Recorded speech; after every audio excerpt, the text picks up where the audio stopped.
Hello everyone, this is just the start of my journey because this is my first video and throughout the journey I'll try कि मैं आपको anatomy short simplify and in discipline करके दूँ. So our first topic is osteology of clavicle. मेरे हाथ में अभी clavicle का बोन है. तो इस वीडियो को मैंने 3 पार्ट्स में डिवाइड किया है. पहला इसके एनाटॉमिकल पोजीशन, दूसरा इसके फीचर्स एंड थर्ड इसके अटैचमेंट्स. किसी भी बोन का एनाटॉमिकल पोजीशन देखने के लिए आपने उसका मीडियल एंड लैटरल एंड मालूम करना होता है, उसका इंटीरियर एंड पोस्टीरियर एंड मालूम करना होता है and some other features also अगर कोई कॉम्प्लेक्स बोन हो. तो अब देखते हैं क्लेविकल के एनाटॉमिकल पोजीशन. तो इसके दो एंड्स हैं, एक फ्लैट एंड है जैसे कि आपको नज़र आ रहा है. This end is flat and this end is broad. So clavicle का broad end will be medial end इसका flat end will be lateral end. So हमने मालूम कर लिया इसका मीडियल एंड इसका लेटरल एंड. अब इसका इंटीरियर एंड पोस्टीरियर एंड मालूम करने के लिए आपने ये देखना है कि इसका मीडियल 1/3 जो है वो कन्वेक्स होगा, ठीक है, एंड इसका लेटरल 1/3 जो है वो कनकेव होगा, ठीक है. तो अगर आप इसको ऐसे होल्ड करते हैं तो फिर भी इसका मीडियल एंड ये है, लेटरल एंड ये है, लेकिन इसका medial 1/3 it's not convex, it's concave. So अगर आप इसको ऐसे पकड़ते हैं तो it's medial 1/3 is convex. So this is the right anatomical position and through this we can know that this is the left clavicle. तो clavicle को अब इस चार्ट के थ्रू समझने की कोशिश करेंगे. It is also called collarbone or beauty bone. It is the only long bone lying horizontally क्योंकि अदर जो long bones हैं जैसे कि humerus and femur वो वर्टिकली लाई करेंगे. And it has no medullary cavity. इसका मतलब ये है कि अदर लॉन्ग बोन्स जो होती हैं उसमें होती हैं बोन मैरो कैविटी और मैरो कैविटी जो कि इसमें नहीं है. And it has membrano cartilaginous ossification. इसका मतलब ये है कि it is ossified partially from membrane and partially from cartilage. And in some rare cases इसको पेयर्स करती है सुपरा क्लेविकुलर नर्व, लेकिन that is very rare case. तो अब आते हैं इसके पार्ट्स की साइड पर. इसके होंगे दो ends, medial end lateral end. सबसे पहले आप ये जान लें कि इट इज़ लेफ़्ट क्लेविकल.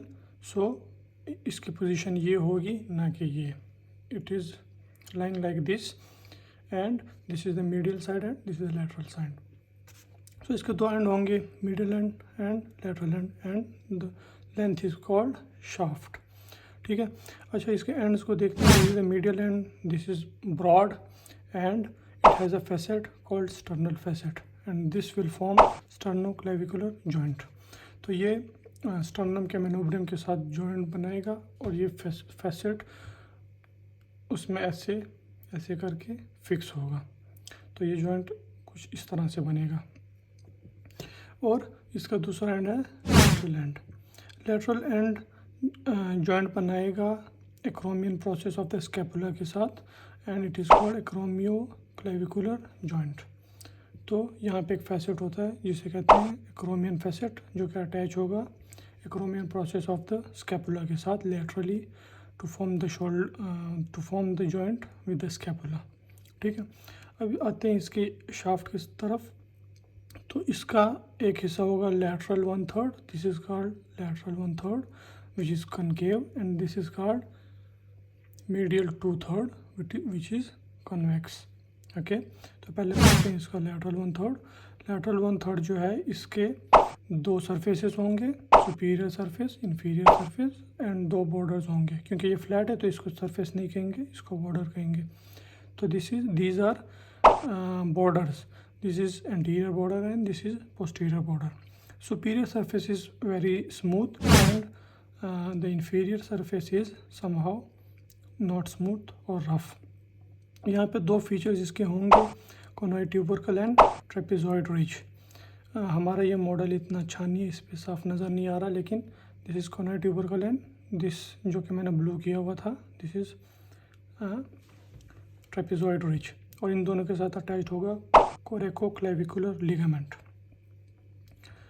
जो कि coracoid process of the scapula के साथ अटैच्ड होगा and it will stabilise the acromioclavicular joint, ठीक है. देन इसके बॉर्डर्स की तरफ आते हैं. This is anterior border, this is posterior border. The anterior border is concave, देखिए ज़रा, एंड ये देखें इसका पोस्टीरियर बॉर्डर इट्स कन्वेक्स। ठीक है, इसके इंटीरियर बॉर्डर के साथ अटैच्ड होगा डेल्टॉइड मसल, क्योंकि deltoid muscle will cover the shoulder. So यहाँ से आप याद रख सकते हैं कि it is the deltoid muscle is attached to the interior surface and posterior surface is attached, trapezium muscle is attached to the posterior surface। क्योंकि आप इस तरह याद रख सकते हैं कि ट्रेपीजियम क्योंकि बैक पे होता है तो बैक से आएगा तो इसके पोस्टीरियर सरफेस पे ट्रेपीजियम अटैच होगा। तो आते हैं इसके मीडियल टू थर्ड की तरफ। This is the medial two third which is convex and cylindrical. ये सिलेंड्रिकल है इसलिए इसमें कोई बॉर्डर नहीं है, इसमें 4 सरफेसेस होंगे, superior, inferior, anterior and posterior. इसके चारों सरफेस होंगे, कोई बॉर्डर इसमें नहीं होगा बिकॉज इट इज़ सिलेंड्रिकल। अच्छा, आते हैं इसके सुपीरियर सरफेस की तरफ। तो यहाँ पे अटैच होगा द स्टर्नोक्लीडोमेस्टोइड मसल। ठीक है, इन्फीरियर सरफेस के साथ अटैच होगा कोस्टोक्लेविकुलर लिगामेंट, जो कि इसको अटैच करेगा फर्स्ट रिब के साथ। यहाँ पे भी कोस्ट आता है, उसका मतलब रिब होता है, तो ये अटैच करेगा फर्स्ट रिब के साथ। ठीक है, और यहाँ पे ग्रूव होगा इसके इन्फीरियर सरफेस पर। This groove is called subclavian groove, और यहाँ पे अटैच होगा सबक्लेवियन मसल। ठीक है, अब इंटीरियर देखें इसका, तो इंटीरियर इज कन्वेक्स एंड यहाँ पे अटैच होगा पेक्टोरलिस मेजर मसल, क्योंकि पेक्टोरलिस मेजर आएगा थोरेक्स की साइड से, तो यहाँ पे अटैच होगा pectoralis major muscle. And posteriorly it is concave, और यहाँ पे अटैच होगा स्टर्नोहायोइड मसल।